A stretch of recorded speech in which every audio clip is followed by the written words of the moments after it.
안녕하세요. 돈이 되는 강한 특허를 만드는 이동기 변리사입니다. 인터넷이나 어플리케이션에서 소비자와 판매자를 연결해주는 서비스를 플랫폼 서비스라 하죠. 이런 플랫폼 서비스도 특징만 있으면 당연히 특허가 가능합니다. 대표적인 것이 배달의 민족이나 야놀자 같은 그런 플랫폼 서비스인데요. 그런데 어제 언론을 통해서 숙박 서비스, 숙박 플랫폼 서비스의 대명사인 야놀자와 여기어때가 일종의 특허 전쟁의 결론이 나왔다라는 언론 기사가 나왔습니다. 언론의 제목을 잠깐만 보자면 법정서 판가름난 숙박 특허권 전쟁 여기어때 야놀자 상대 완승, 야놀자 마이룸 서비스 특허 무효 여기어때 특허 분쟁 승기 잡나, 이런 내용이 있는데요. 플랫폼 서비스 특허 전문가인 제가 이 내용을 그냥 지나칠 수는 없겠죠. 도대체 어떤 내용이었나 살펴봤는데 여기도 기막힌 사연이 있었습니다. 그러면 어떤 사연이 있었는지 지금 영상을 통해서 여러분께 상세히 설명을 들어보도록 할게요. 먼저 이 사안이 어떤 사안인지 좀 개요를 여러분께 설명을 드려야겠죠. 자, 여기서 등장하는 주인공은 야놀자 서비스하고 여기어때 서비스입니다. 두 주인공인데 이름을 기억을 해주세요. 야놀자 측이 참고로 먼저 서비스를 출시하고 특허까지 등록을 받은 일종의 주인공이라 할 수 있습니다. 자, 야놀자에서는 2015년입니다. 2015년도에 마이룸이란 서비스를 출시를 했습니다. 그리고 이후로 특허 출원하고 등록까지 받았고요. 이 마이룸 서비스는 어떤 것이냐면 원래 숙박업 플랫폼 서비스는 그냥 숙박업소와 소비자를 연결해주는 서비스에 그치는데, 어떻게 보면은 그 숙박업소의 공실이 있잖아요. 그런 공실을 이 야놀자가 직접적으로 관리를 해가지고 특정한 방을 소비자들에게 직접 이제 판매를 하고, 그러면서 쿠폰을 발행해가지고 다시금 재방문을 유도한다는 게 마이룸 서비스의 특징입니다. 나름대로 그냥 일반적인 숙박업 어떤 플랫폼 서비스가 아닌 발전된 형태였기 때문에 특허 등록이 가능했어요. 그랬는데 그 뒤를 이어서 여기어때에서 페이백 서비스라는 것을 출시를 했습니다. 이 페이백 서비스는 아마도 내용이 비슷하니까 야놀자 측에서 공격을 했겠죠. 어쨌든 간에 페이백이라는 말처럼 이제 소비자에게 일종의 쿠폰을 발행해 가지고 50%의 사용 요금을 돌려주는 그런 내용이었던 모양입니다. 그래서 결국 야놀자가 특허 등록을 받은 것을 가지고 특허 침해로 공격을 했습니다. 그래서 특허 전쟁이 시작을 했던 거였는데요. 결과적으로는 야놀자가 졌습니다. 특허 무효로 졌습니다. 야놀자가 특허 침해야 여기어때가 출시한 페이백 서비스가 우리가 먼저 시작했고 특허 등록을 받은 마이룸 서비스의 특허 침해라고 했더니 여기어때 측에서 가만 보자, 너희 특허는 무효 사유가 있는 것 같아, 그러면서 무효의 사유를 주장을 했고 그 무효가 받아들여진 거였습니다. 그래서 원래 특허 등록을 받고 출시를 했던 야놀자가 완패했다라는 거였는데요. 과연 그러면 어떤 특허의 내용이었고 왜 특허가 무효가 됐는지, 이게 정말 중요한 이유가 있어요. 이 내용을 한번 살펴보겠습니다.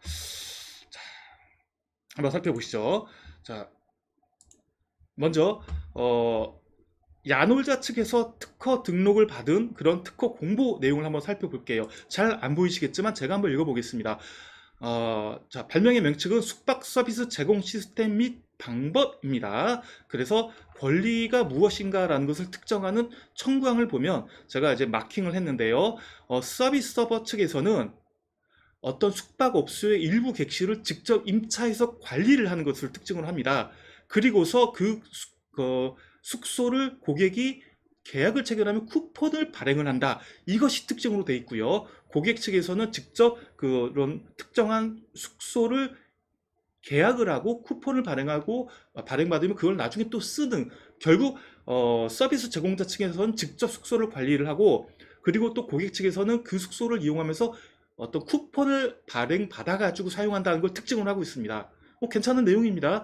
괜찮은 특징이 있는 내용인데 이게 왜 무효가 되었는가 하는 심결문을 보겠습니다. 참고로 어제 언론 보도에 나온 것은 2심격인 특허 법원의 판결입니다. 특허 법원의 판결인데 특허법원의 판결문이 아직 나오지 않았습니다. 그러다 보니까 특허법원은 최초 1심 심결을 가지고 다시 재판다는 건데 1심 심결을 그대로 유지한 내용이었기 때문에 어떻게 보면 1심 심결문이 이번에 판결하고 동일하다고 볼 수가 있겠어요. 그래서 심결문 내용을 제가 발췌를 해왔습니다. 심결문 특허 심판원에서 앞서서 이 특허 무효에 관해서 무효 심판이 청구됐을 때 어떻게 판단하는 것인지를 볼 수 있는데요. 자, 거두절미 제가 핵심 부분만 따고 있습니다. 특허 심판원에서는 이 등록 특허가 출원 전에 공지된 비교 대상 발명과 유사하다는 이유로 무효를 심결을 했습니다. 특허 심판원은 심결이라 하고 특허법원은 판결이라 합니다. 특허 심판원에서는 비교 대상 발명 1위 출원 전 공지된 비교 대상 발명 1위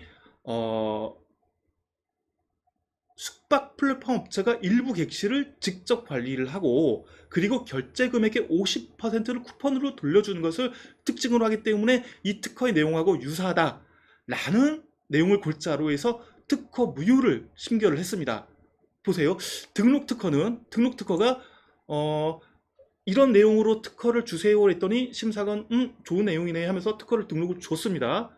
그런데 나중에 아무래도 이건 무효가 좀 이제 하자가 있는 것 같아 했더니 심판원에서 맞아, 출원 전에 이미 알려진 문헌에서 비슷한 내용이 이렇게 알려져 있었어, 특징적인 내용이 거의 유사하게 알려져 있었어, 그래서 무효를 한 겁니다.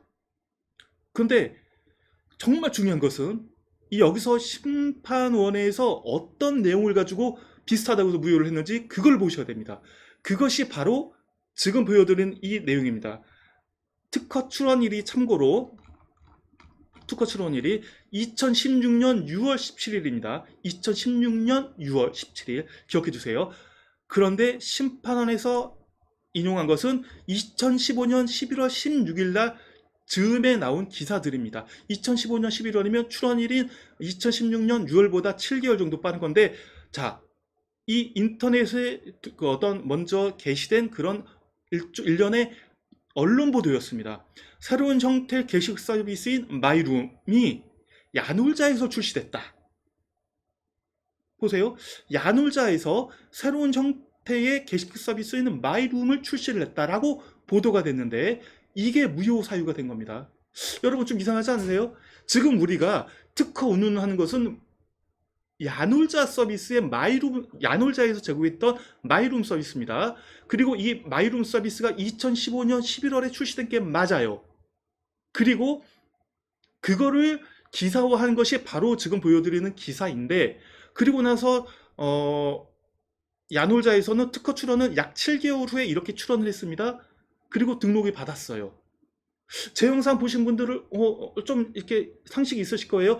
출원하고 내가 서비스를 출시하고 나서 1년이 지나지 않으면 내가 이런 식으로 먼저 공개했습니다, 출시했습니다 라고 신규성 상실 예외를 주장하면서 출원 전 공지의 예외라고도 하죠. 이런 신규성 상실의 예외를 주장을 하면 면죄부가 주어집니다. 그러면 그때 먼저 출시한 거 오케이 알겠어. 그럼에도 불구하고 네가 먼저 출원한 거라고 내가 봐줄게 라고 인정을 해주는데, 이 경우에는 그 주장을 하지 않았던 겁니다. 그러니까 먼저 서비스 출시하고 언론 보도까지 실컷 됐는데 특허 출원을 7개월 후에 하면서 이런 주장을 하지 않았더니 이런 사실이 간과된 상태에서 등록이 됐고, 나중에 특허 분쟁이 생기니까 상대편에서 이거는 특허 출원 전 7개월 전에 이미 이런 식으로 언론 보도가 있었다 라고 했더니 딱 걸린 겁니다. 출원 전에 이런 무효 사유가 있었구나. 여러분, 출원 전 공지 예외 주장은 특허 출원 시, 또 의견 제출 통지 시, 또 거절 결정 불복 시에는 이게 충분히 주장이 가능합니다. 하지만 일단 특허 등록이 된 이후에는 이거를 주장할 수가 없어요. 만약에 이 특허의 등록 과정에서 심사관이 이런 어떤 그 기존의 언론 보도 같은 걸 알았더라면 지적을 했더라면 그제서 아유 죄송합니다. 사실은 이렇게 출시했던 이력이 있습니다. 라고 선언을 했더라면 이 하자는 없어집니다. 하지만 어떤 이유에서인지 그런 것들이 간과됐고 어떤 출원했던 경과에서 이 야놀자 측도 대리인 측도 그거를 모르고서 그냥 등록이 이루어지다 보니까 이 하자를 안고 있었던 거예요. 그래서 아쉽게도 야놀자가 먼저 공개했던 것이 자충수가 돼서 무효가 됐던 겁니다. 정말 안타까운 사유가 아닐 수 없는데요. 여러분, 이 영상에서 마지막으로 여러분께 알려드리고자 했던 사실은 그거였습니다. 이 사안에서 야놀자가 특허 소송에서 완패했던 이유는 이것입니다. 특허 출원을 했던 과정에서 출원 전 공지 예외 주장을 하지 않았던 것, 그것이 바로 패인이었어요.